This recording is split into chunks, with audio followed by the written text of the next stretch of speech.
नमस्कार। आज हम बात करेंगे वर्टिगो। ये जो समस्या है ये दिन प्रतिदिन बहुत बढ़ती जा रही है। कुछ लोगों को ये पता भी नहीं होता है कि उन्हें ये समस्या भी है।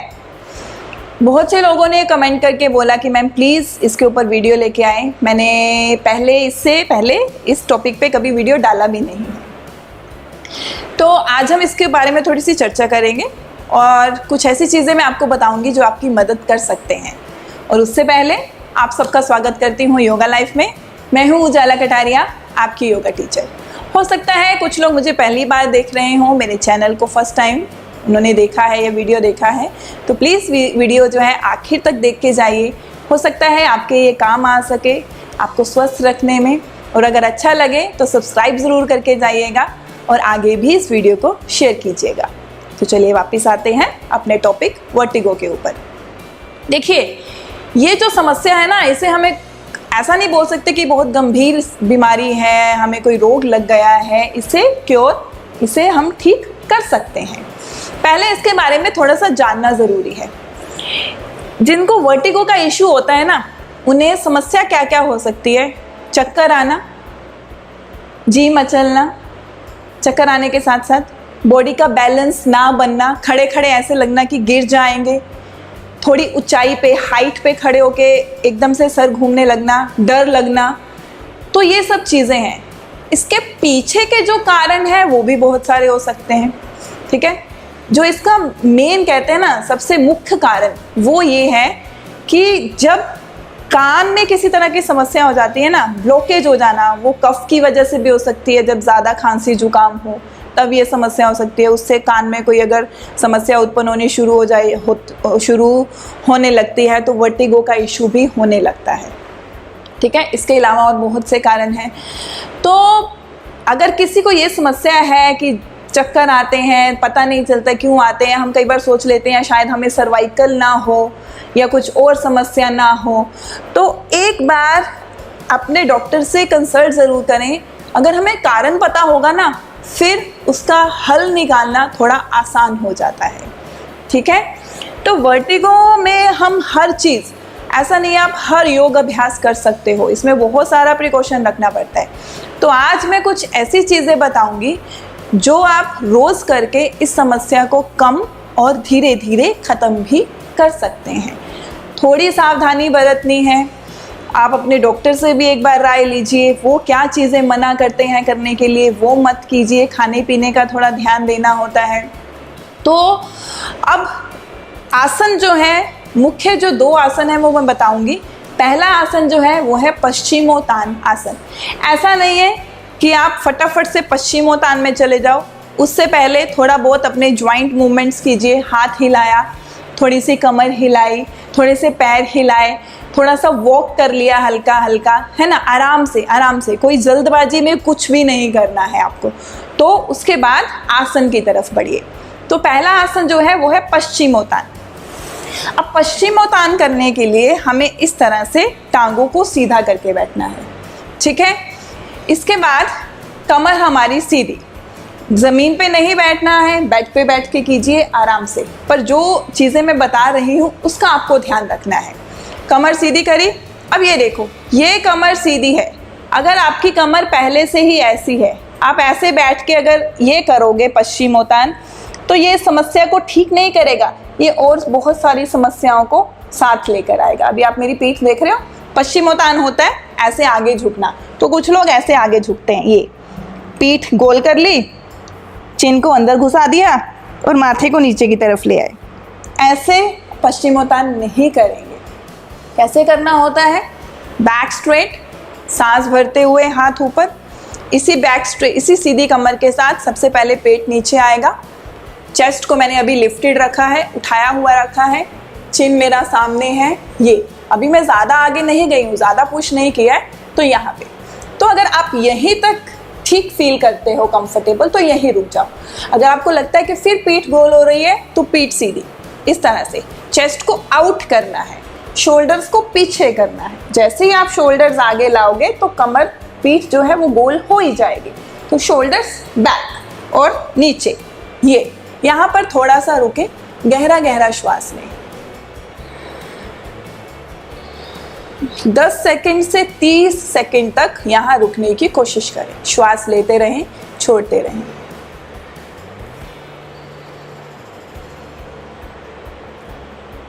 अगर इतना झुकने में भी कमर सीधी ना हो पाए तो हल्का सा घुटनों को मोड़िए, जैसे मैंने मोड़ा अभी, ठीक है। हाथ ऊपर। अब धीरे से आगे आए, अपने पेट को अपनी थाइस के साथ लगाएं। चेस्ट अभी भी लिफ्टेड है, चिन लिफ्टेड है। यहाँ पर रुकते हुए चिन को ऐसे नहीं करना, चिन हमारी चेस्ट से दूर रहेगी। इस तरह से भी आप पश्चिमोत्तान शुरुआत में कर सकते हैं।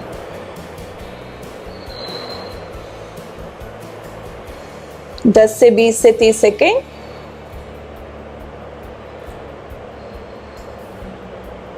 और फिर धीरे से श्वास लेते हुए ऊपर, छोड़ते हुए वापस नीचे। तो ये था पहला आसन। अब बढ़ते हैं दूसरे आसन की तरफ। तो दूसरे आसन की तरफ बढ़ने से पहले कुछ और चीज़ बताना चाहूँगी, क्योंकि ये दूसरा आसन है ना, वो हमें लेट के करना है। तो वर्टिगो वालों को क्या ध्यान में रखना चाहिए, जैसे आप लेटे हैं तो फटाफट से बॉडी का मूवमेंट ना करें। फटाफट मतलब एकदम से उठ के खड़े होने की कोशिश ना करें। दूसरी साइड करवट फटाफट लेना। जो नेक मूवमेंट है, जैसे मैंने बोला स्टार्टिंग में बोला कि आप जॉइंट मूवमेंट्स करिए, तो वो मूवमेंट्स अगर आप नेक का कर रहे हो वो या तो अवॉइड करो या फिर बहुत स्लो करो। कोई भी फास्ट मूवमेंट नहीं करना, जिससे कि एकदम से वो चीज़ जो है हिट हो जाए, ठीक है। ये चीज़ ध्यान में रखनी है। अभी तो हम आसन करने लगे हैं ना, वैसे अगर आप बेड पे लेटे हो, जब आप आराम करते हो, तो अपना जो सिर है यहाँ पिलो के साथ थोड़ा सा हाइट पे रखने की कोशिश कीजिएगा। ये चीज़ थोड़ी ध्यान में रखनी है। बिल्कुल सीधा या सिर नीचा नहीं होना चाहिए। ये थोड़े से टिप्स हैं, जब आप सोते हो तो किस तरह से अपना बैलेंस कर सकते हो। तो बाकी कुछ, जैसे मैंने पहले बोला कि कुछ चीज़ें हैं जो डॉक्टर भी आपको अच्छे से बता सकते हैं कि क्या चीज़ अवॉइड करना चाहिए और क्या करना चाहिए। तो चलो बढ़ते हैं दूसरा आसन, जिसका नाम है हल आसन। हल आसन अभी मैं लेट के करने लगी हूँ।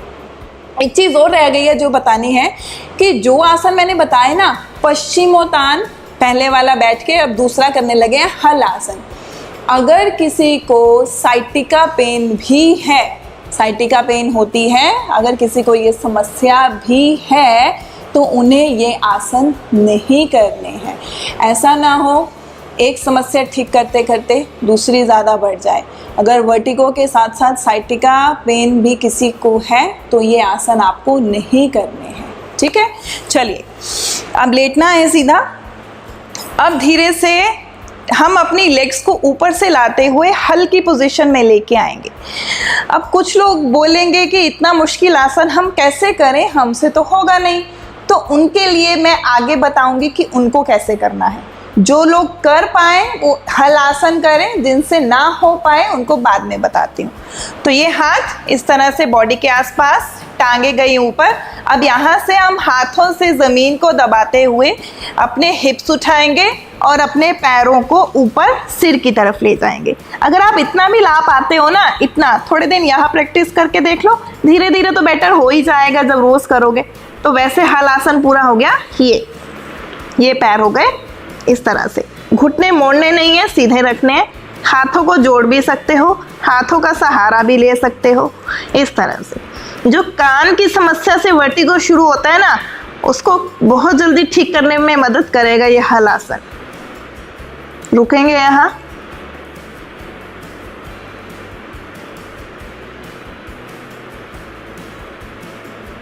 लंबा लंबा श्वास।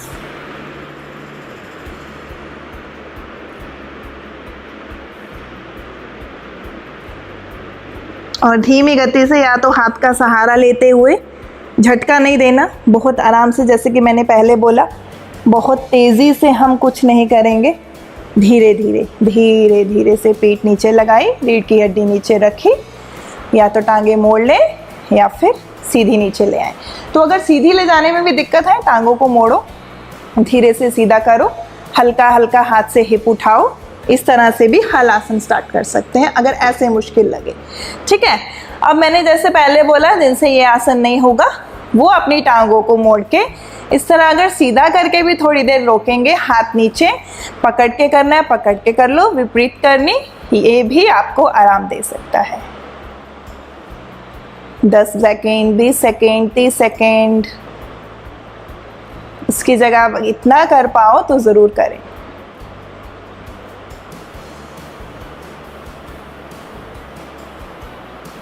और फिर धीरे से वापस, अब यहाँ पे रुक जाएं, थोड़ा गहरा श्वास लें, छोड़ें।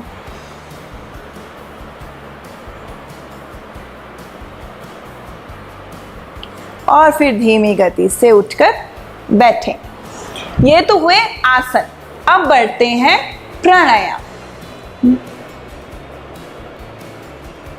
प्राणायाम जो करना है आसन के साथ साथ वो है नाड़ी शोधन।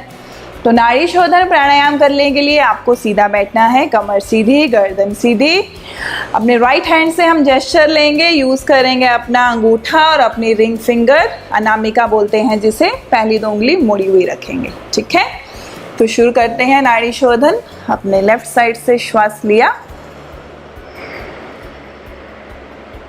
2-3 सेकंड के लिए श्वास को रोक लिया और राइट साइड से फिर उसको छोड़ दिया। अब राइट से श्वास लिया, श्वास को रोको, दूसरी साइड से छोड़ो। लेफ्ट से श्वास लो, रोको, राइट से छोड़ो।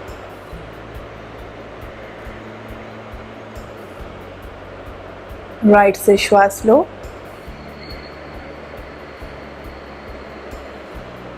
Hold, Excel.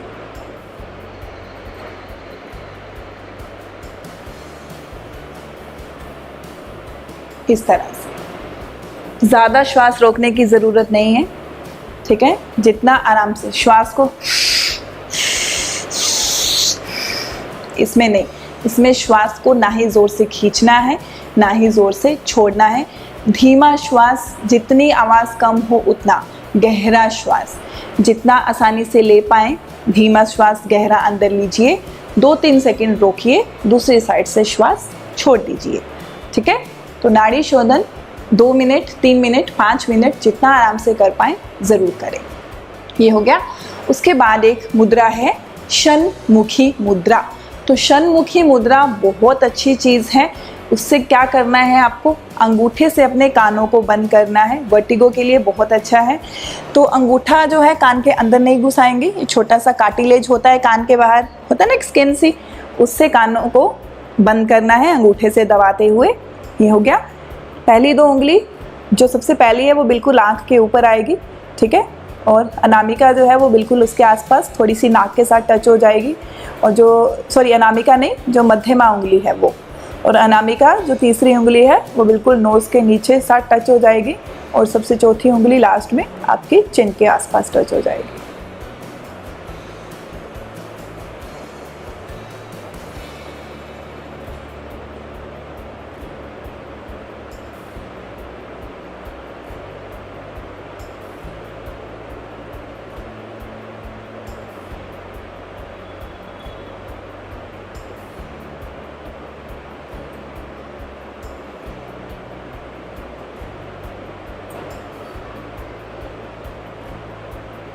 तो फिर धीरे से हाथ नीचे, आंखें थोड़ी देर बंद।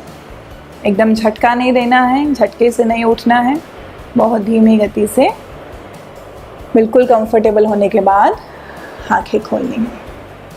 क्विक मूवमेंट अवॉइड करना है, चाहे आसन कर रहे हो चाहे वैसे भी वर्टिगो वालों को।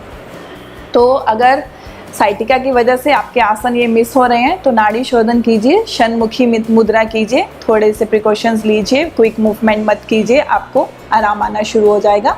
बाकी थोड़ी सी डॉक्टर की सलाह लेकर। तो अगर वीडियो अच्छा लगा है तो ज़रूर बताइए कि कमेंट करके, और मेरे चैनल के साथ इसी तरह जुड़े रहिए, यूट्यूब, इंस्टाग्राम, फेसबुक, तीनों जगह। आप सबका धन्यवाद।